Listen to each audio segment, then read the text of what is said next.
US और Iran का जो टेंशन चल रहा है उसके बीच कुछ नई डेवलपमेंट्स हुई है, उसको इस वीडियो के अंदर डिस्कस करेंगे। इंडिया के ऊपर क्या असर होने वाला है उसको भी डिस्कस करेंगे। सबसे पहले कल जो मीटिंग हुई ओमान के अंदर, उसको लेके तीनों तरफ से अपडेट, ओमान, ईरान, अमेरिका, हर तरफ से अपडेट आ चुकी है। और जो अपडेट है उसको इस तरीके से देखा जा रहा है, कहा जा रहा है कि ये जो टॉक्स हुई है उसको एक गुड स्टार्ट की तरह देखा जा रहा है। हालांकि ईरान की टीम और अमेरिका की टीम ने डायरेक्टली एक दूसरे से बात नहीं किया। बीच में ओमान जो था एक मैसेंजर की तरह था, डायरेक्टली इन्वॉल्वमेंट ईरान और अमेरिका की नहीं हुई है। क्लियर। बट फिर भी ईरान कह रहा है कि चलो गुड स्टार्ट है ये टॉक का, न्यूक्लियर प्रोग्राम के ऊपर अगर कोई बात बनती है तो वो चीज होगी। ट्रम्प कह रहे हैं कि ईरान बहुत ज्यादा बेचैन है हमारे साथ डील करने के लिए। ये सब चीजें हो रही है। ईरान की तरफ से ये कहा जा रहा है कि जो हम मिसाइल प्रोग्राम है उसको हम टेबल पे नहीं रखेंगे, हम सिर्फ और सिर्फ न्यूक्लियर रिलेटेड डील करेंगे। और अमेरिका 50 तरीके की चीजें, अपने जो पॉइंट्स है वो टेबल पे रख रहा है। तो ये चीजें हो रही है। इसके अलावा ईरान कह रहा है कि हम पे जो सैंक्शंस लगाए गए हैं उनको भी हटाए जाए। तो ये सब चीजें हो रही है। कल बातचीत हुई, अगली बातचीत कब होगी इसको लेकर कुछ पता नहीं है, लेकिन जो मामला है वो थोड़ा सा ठंडाता हुआ दिख रहा है। अभी अमेरिका जो है, ट्रंप जो है हमारे साथ, इंडिया के साथ ट्रंप ने एग्जीक्यूटिव ऑर्डर साइन किया और जो पेनल्टी टैरिफ थी वो भी हट गई, और जो 25% का रेसिप्रोकल टैरिफ था वो भी घट के 18% हो गया। अभी ईरान के लिए भी एक एग्जीक्यूटिव ऑर्डर साइन हुआ है आज, और उस ऑर्डर के अकॉर्डिंग जो भी कंट्रीज ईरान के साथ ट्रेड करती है उसके ऊपर अप टू 25% टैरिफ इंपोज किया जाएगा। जो भी कंट्री ईरान के साथ ट्रेड करती है उस पर 25% का टैरिफ लगाया जाएगा। अब बाकी कंट्रीज का तो नहीं पता। भारत बहुत ज्यादा ट्रेड ईरान के साथ नहीं करता, थोड़ा बहुत ट्रेड है, राइस वगैरह का ट्रेड है, थोड़ा बहुत ऑयल का। तो ये चीज है, और इस कारण से मुझे नहीं लगता भारत के ऊपर बहुत ज्यादा इफेक्ट इसका आना चाहिए।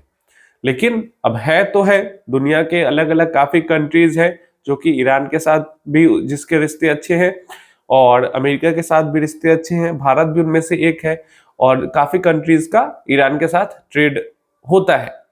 अब हालांकि सैंक्शन लगने से पहले भारत का भी ट्रेड बहुत ज्यादा ईरान के साथ होता था, लेकिन सैंक्शन लगने के बाद जो ट्रेड है ईरान का और इंडिया का वो कम हो गया था। तो अभी के लिए अमेरिका जो है प्रेशर बनाने की कोशिश कर रहा है, और इस कारण से आज फ्राइडे के दिन में जो एग्जीक्यूटिव ऑर्डर है वो साइन होता हुआ हमें दिख रहा है। अब ईरान की तरफ से क्या स्टेटमेंट आया है ये समझ लेते हैं। ईरान की जो फॉरेन मिनिस्ट्री है उसके तरफ से स्टेटमेंट आया है। तो अब हुआ क्या था कि पिछली बार अमेरिका ने ओमान में जो बेस है अमेरिका का, वहां से ईरान के ऊपर हमला कर दिया था, ईरान के न्यूक्लियर साइट पे हमला किया था।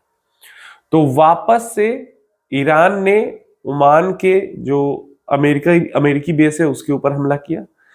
तो इस बार क्या हुआ कि अमेरिका अब मिडिल ईस्ट में जो बेसेस हैं अमेरिका के, उससे ईरान पे हमला नहीं करेगा। अगर करना भी होगा तो हमला उससे नहीं करेगा। और इसीलिए जो अब्राहम लिंकन एयरक्राफ्ट कैरियर है, फ्लीट है, पूरा स्क्वाड्स के साथ मिडिल ईस्ट में तैनात कर दिया है अमेरिका ने उसको। लेकिन यहां पे ईरान क्या कह रहा है, ईरान सीधा सीधा स्ट्रेट जवाब भाई दे रहा है। ईरान कह रहा है अगर हमारे ऊपर किसी भी तरीके का अटैक होता है, जैसा कि देखो ईरान को भी समझ में आ रहा है कि कुछ भी उल्टा सीधा होता है तो अटैक हो सकता है। क्लियर है, वो उसको पता है कि अमेरिका की तरफ से हो सकता है, इजराइल की तरफ से हो सकता है अटैक। तो ईरान कह रहा है कि अगर हमारे ऊपर किसी तरीके का अटैक होता है तो हमें मतलब नहीं है कि वो अटैक कहां से हो रहा है। क्लियर है, उन्हें ये मतलब नहीं है कि वो अटैक कहां से हो रहा है। ईरान कह रहा है कि हम अमेरिकी जमीन पे हमला नहीं कर सकते, अमेरिकी सॉइल पे हम हमला नहीं कर सकते, वहां तक अगर हम नहीं पहुंच सकते हैं, लेकिन हमारे नियर बाई कंट्रीज में जो अमेरिका के मिलिट्री बेसिस है हम उनके ऊपर हमला करेंगे। और ये हमला जो है सिर्फ और सिर्फ अमेरिकी बेसिस पे होगा, और इसको जो हमारी नेबर कंट्रीज है उस पे हमला नहीं माना जाए। मतलब वो अपनी नेबर कंट्रीज को भी कह रही है कि जो भी अमेरिकी, ये नेबर कंट्रीज के लिए ही स्टेटमेंट है कि अगर अमेरिका हमारे ऊपर हमला करता है तो हम नियर बाई नेबरिंग कंट्रीज में जो अमेरिका के बेसिस है उस पे हमला करेंगे, और ये हमला को उन नेबरिंग कंट्रीज पे हमला न माना जाए। एंड ये दोनों दो चीजें हैं, नेबरिंग कंट्रीज पे हमला करना और नेबरिंग कंट्रीज के अंदर अमेरिकी बेस पे हमला करना।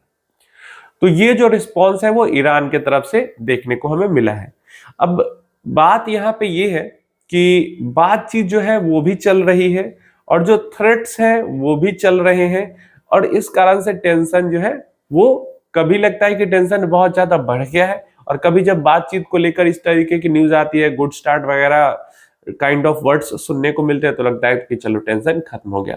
तो ये प्रॉपर जो डेवलपमेंट है वो होती हुई ईरान और यूएस के केस में यहाँ पे हमें दिखी है। पिछले एक दो दिनों से एक और अपडेट है वो मैं दे देता हूं, क्योंकि काफी लोग इस चीज को लेकर परेशान है। तो ज़ीरोधा वगैरह के अंदर पिछले कुछ दिनों से ग्लिच चल रहा है। अब एक्चुअली में जब ग्लिच होता है ना, तो जो बॉडीज है वो एक दूसरे पर जो दोषारोपण है वो करती है और खुद को साफ बताती है। जैसे किसी तरीके का ग्लिच होगा तो एक्सचेंजेस कहेंगे हमारी तरफ से नहीं हो रहा है, मतलब कभी कभी ऐसा होता है, कुछ केसेस में मान भी लेते हैं कि हमारी गलती है, जहां पे बिल्कुल साफ रहती है गलती, तो कहेंगे एक्सचेंजेस की हमारी गलती नहीं है भाई, हमारी तरफ से कोई ग्लिच नहीं है। ब्रोकर कहेगा हमारी गलती नहीं, हमारी तरफ से कोई ग्लिच नहीं। डिपॉजिटरी पार्टिसिपेंट कहेंगे हमारी गलती नहीं, हमारी तरफ से कोई ग्लिच नहीं है। तो हो क्या रहा है कि जैसे थर्सडे वगैरह को भी जो ट्रेड्स वगैरह हुई है स्टॉक्स की, वो सेटल नहीं हुई है कई लोगों की फ्राइडे तक भी, समझ रहे हो। तो ग्लिच कोई टेक्निकल ग्लिच है जिसके कारण ये परेशानी आ रही है। ब्रोकर कह रहा है कि टेक्निकल ग्लिच है, इसके कारण परेशानी आ रही है, और जो डिपॉजिटरी है वो कह रहा है कि हमारी तरफ से कोई ग्लिच नहीं, हमारी तरफ से कोई गलती नहीं है।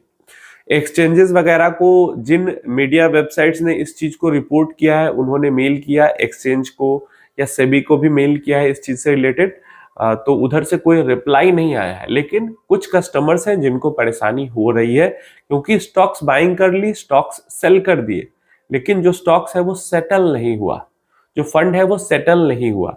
तो इस तरीके से हो रहा है कि जो ये लिस्ट वगैरह है फाइल्स की, वो ट्रांसफर सही से नहीं हो पा रही है डिपॉजिटरी से ब्रोकर के पास, ब्रोकर से डिपॉजिटरी के पास। इस कारण इस तरीके की ग्लिच आई है। परेशान कौन हो रहा है? कस्टमर हो रहा है, क्योंकि सही तरीके से जो ये परेशानी हो रही है उसको अगर कन्वे कर दिया इन्वेस्टर के पास, कर दिया जाए कि हाँ इस तरीके की परेशानी हो रही है, और 2 दिन 3 दिन जितने भी टाइम बताया जाए कि इतने दिनों में ठीक हो जाएगी।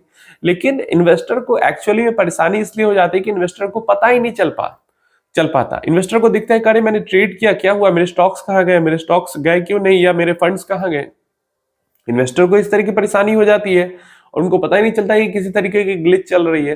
तो ये थोड़ा सा जो प्रॉब्लम है वो यहाँ पे कुछ कस्टमर्स को फील करना पड़ रहा है। अगर आपके साथ भी ये परेशानी हुई है, आपका ट्रेड जो है सेटल नहीं हुआ है, तो कमेंट में जरूर अपना बताना कि आपके साथ ऐसा हुआ है।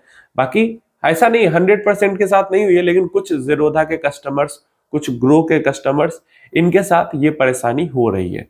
और फंसता, परेशानी कोई भी करे लेकिन फंसता तो ब्रोकर ही है बीच में। तो आप बताना आपके साथ परेशानी हुई है या नहीं हुई है।